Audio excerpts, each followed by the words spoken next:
La vie. Un vrai tourbillon d'activités, pas vrai? On court sans cesse, d'une chose à l'autre. Les deadlines au travail nous mettent la pression. Les réseaux sociaux nous happent avec leur scroll infini. Il faut bien préparer le dîner. On se noie dans le quotidien. La routine devient notre pain quotidien. On s'enroule dans la familiarité comme dans une vieille couverture douillette. Le monde autour de nous passe presque inaperçu. Perdu dans nos pensées, nos soucis, nos to-do list interminables. Et si, au milieu de tout ça, quelque chose d'extraordinaire survenait?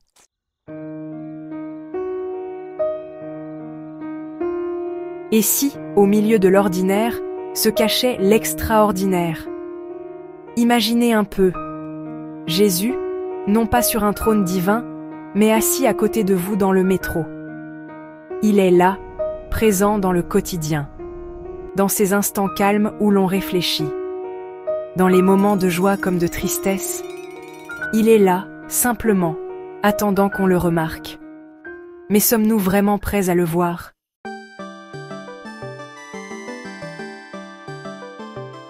Le réveil sonne. Un nouveau jour commence.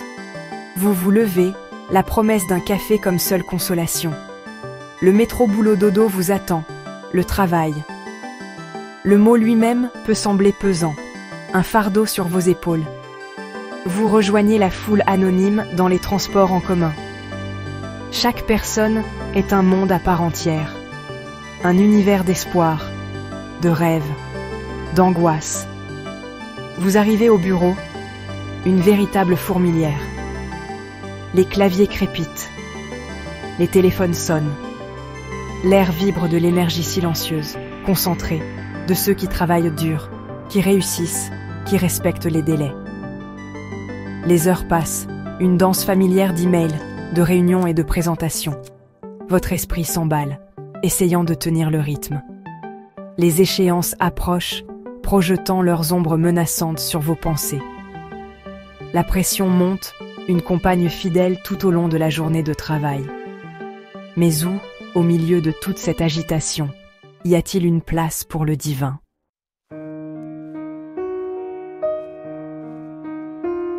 La journée de travail est enfin terminée. Vous vous échappez de l'étouffante atmosphère du bureau, en quête d'un moment de paix. Vous saisissez votre téléphone, cherchant un réconfort dans sa lueur familière. Les réseaux sociaux vous appellent, tel un chant de sirène, promesse de connexion et de distraction. Vous parcourez un flot ininterrompu d'images, un kaléidoscope de vie à la fois banal et extraordinaire.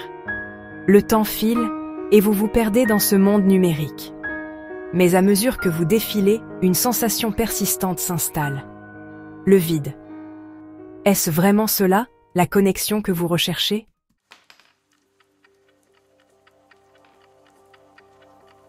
Le doux parfum des épices embaume l'air, une invitation bienvenue à la détente. C'est l'heure de nourrir votre corps après une longue journée. La cuisine devient une sorte de sanctuaire, un espace de création, de gestes familiers. Vous coupez des légumes, le bruit rythmé du couteau devient une mélodie apaisante. Le crépitement des oignons dans l'huile chaude, une symphonie culinaire. Chaque ingrédient raconte une histoire. Celle de l'agriculteur qui a patiemment cultivé la terre, celle du chauffeur routier qui a transporté les produits sur des kilomètres de bitume, celle de l'employé du supermarché qui a rempli les rayons.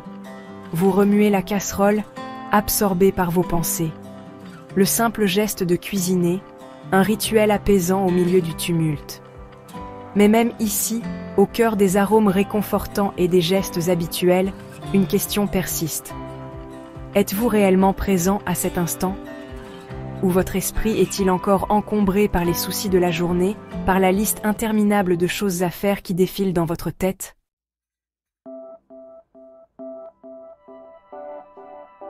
Le train gronde, tel un serpent de métal se frayant un chemin dans les entrailles de la ville. Vous êtes coincé entre des inconnus, une mer de visages, chacun perdu dans sa propre bulle. L'air est saturé de l'odeur de l'humanité, un mélange de parfums, de sueur et de légères traces d'anxiété accumulés au cours de la journée. Vous jetez un coup d'œil à votre montre, impatient que le trajet se termine, que vous puissiez enfin échapper à l'étouffante promiscuité de ce wagon bondé. Et là, vous le voyez. De l'autre côté du couloir, assis tranquillement au milieu de la foule. Un homme. Ordinaire à première vue. Des vêtements simples. Un regard bienveillant qui semble renfermer une sagesse infinie. Vos regards se croisent. Une reconnaissance silencieuse s'établit entre vous. Une sensation de paix vous envahit, inattendue et profonde. Sa présence semble apaiser le chaos ambiant. Le grondement du train s'estompe, remplacé par un doux murmure de contentement. Serait-ce possible? Est-ce que... Non, ce n'est pas possible, n'est-ce pas?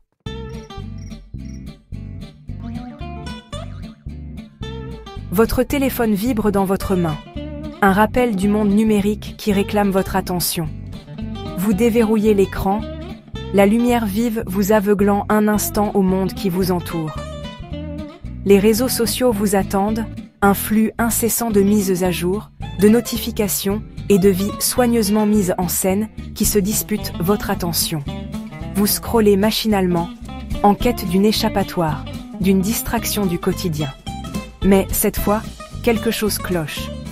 En scrollant, vous apercevez votre propre reflet sur la surface lisse du téléphone. Et par-dessus votre image, une lueur, quelque chose de plus, une présence, une chaleur qui émane de l'écran. C'est furtif, cette vision, disparue aussi vite qu'apparue. Pourtant, elle laisse une trace indélébile. Un subtil changement de perspective. Vous levez les yeux de votre téléphone, soudainement conscient du monde autour de vous. Les gens, les sons, la vie qui palpite au-delà du numérique.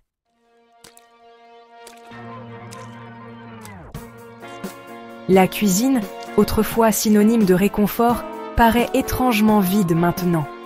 L'arôme des épices, d'habitude si agréable, semble flotter lourdement dans l'air. Vous vous occupez à préparer le repas, vous coupez, vous remuez, mais votre cœur n'y est pas. Les événements de la journée vous pèsent. Vous tirez une chaise à votre petite table de cuisine en soupirant. C'est alors que vous le remarquez. Une présence dans la pièce. Vous tournez la tête. Vous attendez presque à voir quelqu'un dans l'encadrement de la porte. Mais la pièce est vide. Pourtant, la sensation persiste. Une chaleur vous enveloppe, comme une étreinte réconfortante. Vous fermez les yeux et, l'espace d'un instant, vous pourriez jurer entendre le doux murmure de sa voix. Et à ce moment-là, vous comprenez, il est là.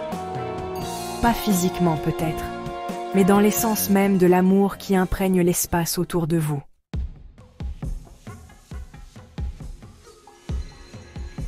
Il est là.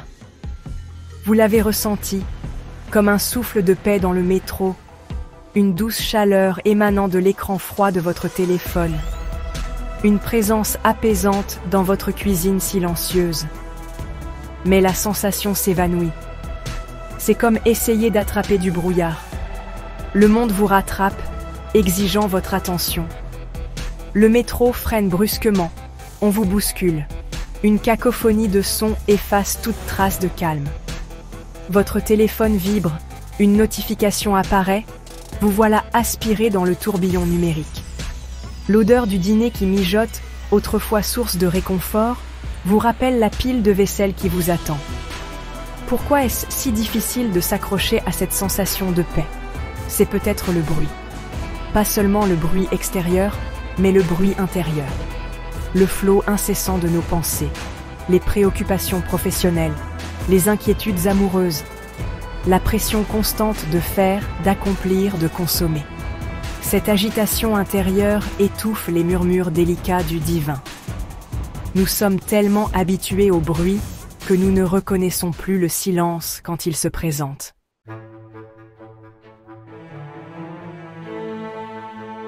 Nous avons soif de routine, Le familier est réconfortant, une source d'ordre dans un monde chaotique.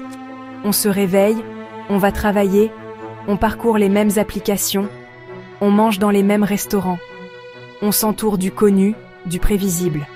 Mais cette familiarité peut aussi nous rendre aveugles.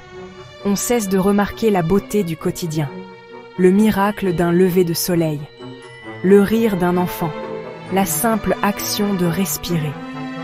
Dès lors qu'on rencontre quelque chose qui sort de l'ordinaire, quelque chose qui remet en question nos idées préconçues, on recule. On le rejette en le qualifiant de coïncidence, de produit de notre imagination, de tout sauf ce qu'il pourrait être réellement. On se persuade que les miracles n'arrivent que dans des contrées lointaines, dans les histoires anciennes, pas ici et maintenant. On oublie que le divin ne se cantonne pas à nos définitions étroites.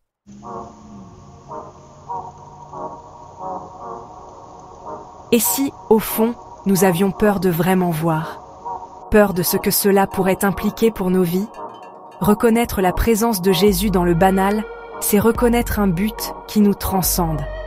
C'est un appel à l'action, une invitation à vivre autrement.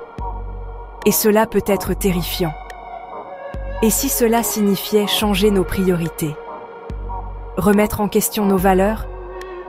Laisser aller ce qui ne nous sert plus? Et si cela signifiait embrasser une vie de service, de compassion, d'amour inconditionnel? Il est plus facile de rester dans l'ombre de nos propres constructions, de s'accrocher aux familiers même lorsqu'ils ne nous apportent plus de joie. Mais l'extraordinaire, comme une graine enfouie profondément dans la terre, aspire à germer. Il nous murmure dans les moments de calme, nous exhortant à embrasser la plénitude de notre être.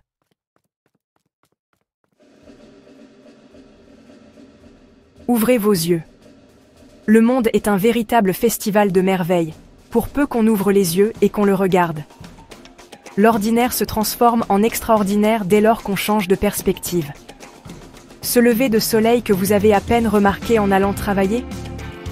Un véritable chef-d'œuvre de couleurs peint sur la toile du ciel. Le barista qui vous prépare votre café chaque matin? Une personne avec sa propre histoire, son propre vécu. La douce brise qui fait danser les feuilles des arbres? Une symphonie composée par la nature elle-même. Commencez petit. Soyez attentifs aux détails. La lumière du soleil qui se fraye un chemin à travers les branches. L'écho d'un rire dans la rue. Le parfum du pain chaud qui s'échappe d'une boulangerie. Ces petits riens du quotidien renferment les germes de l'extraordinaire.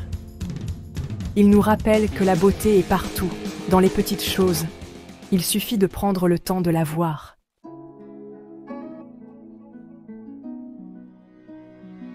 Le silence.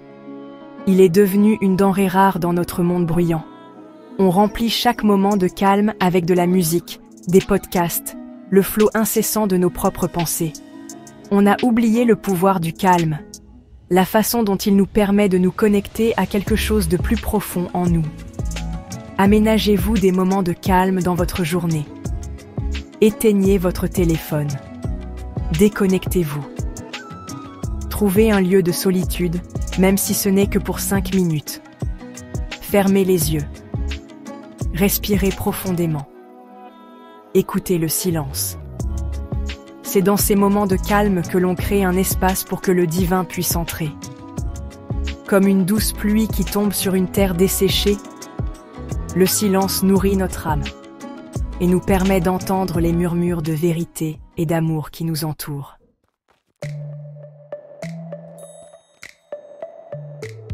On cherche l'amour au mauvais endroit, dans des relations éphémères, dans les possessions matérielles, dans la validation superficielle des réseaux sociaux.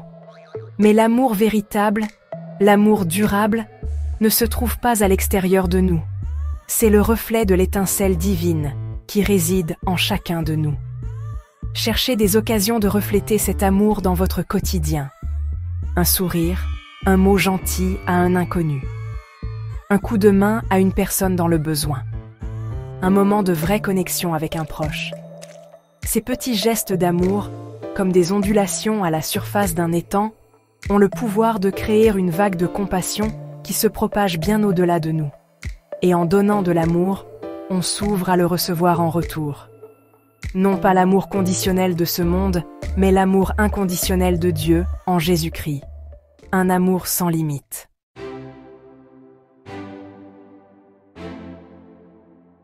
Alors, la prochaine fois que vous vous sentirez perdu dans le tourbillon du quotidien, prenez un moment pour vous arrêter.